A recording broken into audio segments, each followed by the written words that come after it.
ওই দেন ভারত হিন্দু ঘনিষ্ঠ লোক বেশি, হিন্দু সম্প্রদায়ের লোক খুব বেশি দেশে, এরা সংখ্যা ঘনিষ্ঠ, মুসলমানটা সংখ্যালঘু। 30 কোটি মুসলমান আছে ভারতে নাকি দাও? হ্যাঁ, 30 কোটির কাছাকাছি শুনছি। এরপরে তারা সংখ্যা লঘু। আর বাংলাদেশে আমরা 20 কোটি মানুষ, এর থেকে বেশি ভারতে মুসলমান আছে। এরপরে তারা এই দেশে কিনা সংখ্যা ঘনিষ্ঠ না। কিন্তু যখন উগ্র হিন্দুত্ববাদীরা রাসূলকে নিয়ে যখন গালি দিল, সারা একজন সাংবাদিক এক মুসলমানকে প্রশ্ন করছে যে আপনারা যে আন্দোলন নামছেন, এখন তো আপনারা সব বাদ দিয়া খালি আন্দোলন করলেই চলবো? আপনারা নিজের বাচ্চা কাচ্চার জন্য রোজগার করা তো দরকার, কাম কাজ করা দরকার, অফিস আদালতে যাওয়া দরকার, এইভাবে রাস্তাঘাট সব বন্ধ করে তো রাখছেন, ঘটনা কি? কি চমৎকার উত্তর দিছে এই লোকে জানেন? সে বলছে, যারে মিয়া রাসূলকে গালি দেয়, আমার ব্যবসাবাদ, আমার সন্তানাদিবাদ, আমার স্ত্রীবাদ, আমার আত্মীয় স্বজনবাদ সব এক সাইডে, নবী এক সাইডে। আমার নবীর বিরুদ্ধে কথা বলবে, আমার সংসার বুঝি না, বাচ্চা কাচ্চা বুঝি না, মা বাপ বুঝি না, রাসূলকে গালি দিছে, প্রতিবাদ রাস্তায় নামছি, সমাধান না হওয়া পর্যন্ত আমরা ঘরে ফিরবো না।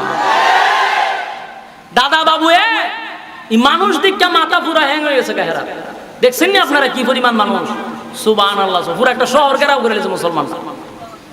এজন্য গায়ে ভাড়া দিয়া ঝগড়া করলে তখন যত দুর্বল মানুষই হোক, একটা সময় সে কিন্তু একটা সাইড দেয়।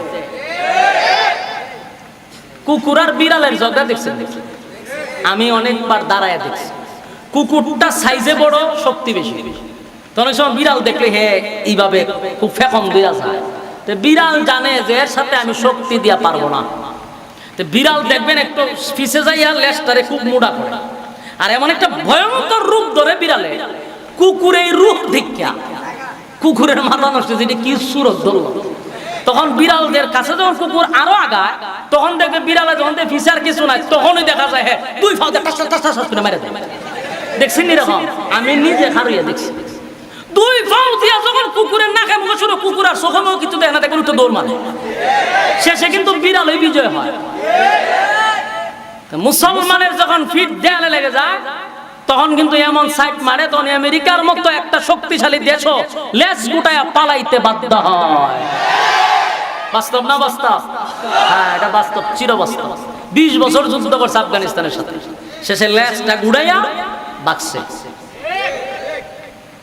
মুসলমান ইমানদার, এটা কখন ইমানি জজবা আসতে হবে? যদি রাসূলের বিরুদ্ধে কেউ কথা বলে, আল্লাহর বিরুদ্ধে যদি কেউ কথা বলে, আমার মা বাপ বুঝি না, এই কুলাঙ্গারের বিচার না হওয়া পর্যন্ত, তার জিহ্বা ছিঁড়ে কুত্তার নাস্তা বানানো না পর্যন্ত 1 সেকেন্ডের জন্য মুসলমানের শান্তি নাই। ভারতের মুসলমানদেরকে বলবো, আপনারা যে মিশন নিয়ে নামছেন, সাকসেস না হওয়া পর্যন্ত ঘরে ফিরবেন না। যেটা আমাদের বাংলাদেশের কমলমতি শিশুরা অতীতে দেখাইয়া দিছে। তারা মাঠে নামছে, একের পর এক পাখির মতো স্বৈরাচার গুলি করছে, পিছপা হয় নাই, পিছপা হয় না। শেষ পর্যন্ত সফলতা আসছে না নাই? এখনো পুরাপুরি আমরা সফল হইতে পারছি না। এখনো দাদা বাবুর অনেক লোক এই দেশে আছে, বুঝছেন না যে অত শান্তি, অত আশা আসছেন না, বিপদ এখনো রয়ে গেছে। কদিন আগে দেখছেন না, শিক্ষাঙ্গন যেখান থেকে মানুষ আদর্শবান হয়ে বাহির হওয়া দরকার, সেখানে হয় খুন খারাপি। কাদের ইঙ্গিতে, কাদের ইশারায় এগুলো হচ্ছে? সবচেয়ে নিরাপদ যেই জায়গা থাকার কথা, সেখানে মানুষ হত্যা হচ্ছে। এর আগে একবার আবরার না কি যেন একটা ছেলে ছিল, হ্যাঁ, আবরার ফাহাদ, একবার তারে পিটায় মারছে, কিন্তু এই কলেজে, বিশ্ববিদ্যালয়ে মারছে, বুয়েট, হ্যাঁ বুয়েট কলেজ, যেখানে আমরা এরা শিক্ষা দেয় যে শিক্ষা জাতির মেরুদণ্ড, এরা দি জাতির মেরুদণ্ড ভেঙে গেল। একটা মানে এই কি কয়, প্রতিবন্ধী বললেই চলে। হ্যাঁ, লোকটা মা হারাইছে, বাবা হারাইছে, সব হারাইছে।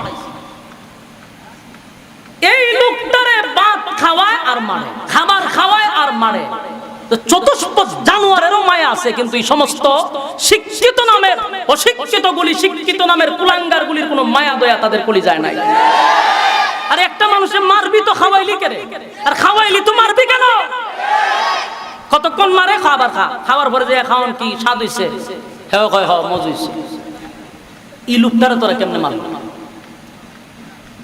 এই জন্য এখনো যে দেশ পুরা স্বাধীন হয়েছে মনে করেন না, কারণ 16 বছর 17 বছর যে স্বৈরাচার ভারতের ফুতুল যে দেশে ছিল, এখনো যে পুরাটা স্বাধীন হয়েছে এমনটা নয়। এখনো অনেক অনেক ভারতীয় দাদারা এখনো আছে বাংলাদেশে, সজাগ থাকতে হবে। আর আপনাদেরকে বলি, আমরা তো ব্রাহ্মণবাড়িয়া, তো আপনারা এমনই গোটা বাংলাদেশের মধ্যে আলাদা এক জিনিস। ব্রাহ্মণবাড়িয়ার ডরে না এমন কোনো দেশ নেই বাংলাদেশ। এরা রক্ত দিতে পারে, এরা জীবন সবার আগে দিতে পারে। নবীর বিরুদ্ধে যদি আবারও বাংলাদেশে, এতদিন তো স্বৈরাচার কইরা গেছে, প্রতিবাদ করলে আমাদেরকে পাখির মতো গুলি মারছে।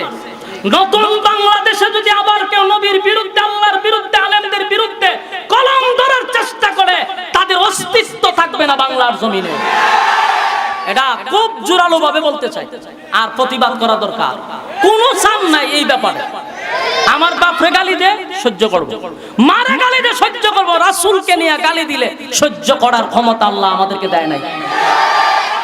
সম্মানিত শুধু এজন্য একটা কথা সব সময় স্মরণ রাখবেন, ইমানদার হইতে গেলেও আমাদের মধ্যে এই গুণগুলা থাকতে হবে।